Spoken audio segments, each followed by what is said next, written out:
கேளுங்கள் திறக்கப்படும், தேடுங்கள் கிடைக்கும் என்றார். இயேசு தேடுங்கள் கிடைக்கும் என்றார். பெத்லகேம் நகரின் மாட்டு தொழுவம், அதில் பிறந்தார் பரமபிதா. சூசை கன்னி மரியின் மடியில் தவழ்ந்தார் இயேசு பிதா. சூசை கன்னி மரியின் மடியில் தவழ்ந்தார் இயேசு பிதா. கேளுங்கள் தரப்படும், தட்டுங்கள் திறக்கப்படும், தேடுங்கள் கிடைக்கும் என்றார். இயேசு தேடுங்கள் கிடைக்கும் என்றார்.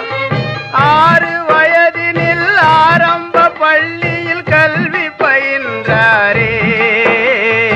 ஆகமங்கள் 56 மையம் தீர உணர்ந்தார். இயற்கை உலகமே தூய்மையானதென இயேசு நினைத்தாரே. எல்லா உயிர்களும்